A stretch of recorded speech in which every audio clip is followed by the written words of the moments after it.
আসসালামু আলাইকুম রহমতুল্লাহি ওবরাকাতু। হ্যালো ভিউয়ার্স, সবাই ভালো আছেন? আজকে আমরা দ্বিতীয় টিউটোরিয়াল নিয়ে আলোচনা করব। তো আজকে আমাদের আলোচনার বিষয় হচ্ছে key metrics used by search engines. Key metrics বিষয়টা কি?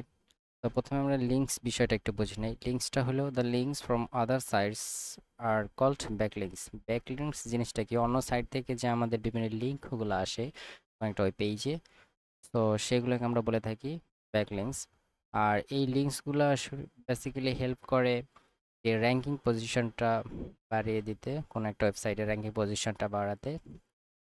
তো এই সার্চে অর্থাৎ সার্চ ইঞ্জিন রেজাল্টস পজিশনে যে পেজগুলো আছে, সে সার্চ ইঞ্জিন রেজাল্টস পেজে, এই পেজটার ক্ষেত্রে র্যাঙ্কিং পজিশনটা বাড়াতে লিঙ্কসগুলো সাহায্য করে। আচ্ছা, তো আসলে এই লিঙ্কগুলোকে বিবেচনা করা হয় একটা কোয়ালিটি হিসেবে, যা বেসিক্যালি যে ওই লিঙ্কটার ওই পেজটার ওয়েবসাইটটা কীরকম, বা ওয়েবসাইটের যে মালিকটা তার দিয়ে কন্টেন্টগুলো কী টাইপের, বা সেই কন্টেন্টগুলো কোন ক্যাটাগরির, বা এটা একটা আইডিয়া বা দিয়ে থাকে যে লিঙ্কগুলো আসে।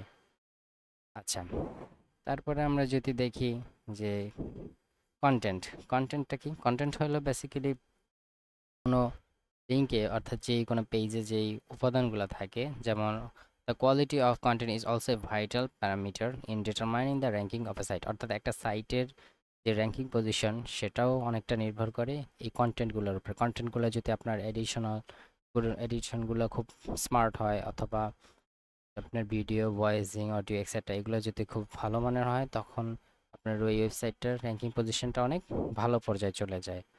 ঠিক আছে?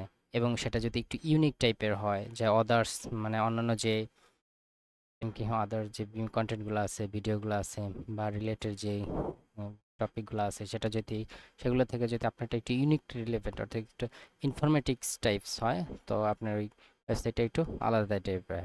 আচ্ছা, এবার আসি পেজ স্ট্রাকচার। পেজ স্ট্রাকচারটা কি? ওই পেজ স্ট্রাকচারটা বেসিক্যালি বোঝায় যে একটা ওয়েবসাইটটা যে ক্রিয়েট করা হয়, যে বিভিন্ন ল্যাঙ্গুয়েজ দিয়ে এইচটিএমএল, সিএসএস, জাভাস্ক্রিপ্ট এক্সট্রা দিয়ে সাজানো হয়।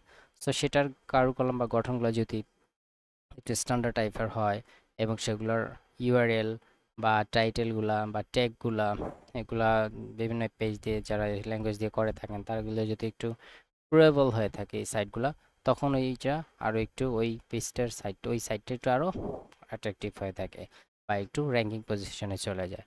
সো ভিউয়ার্স, এইটুকুই ছিল আমাদের দ্বিতীয় টিউটোরিয়ালে। আশা করি ইনশাল্লাহ সবাই সাথে থাকবেন। নেক্সট টিউটোরিয়াল নিয়ে আসবো। আসসালামু আলাইকুম।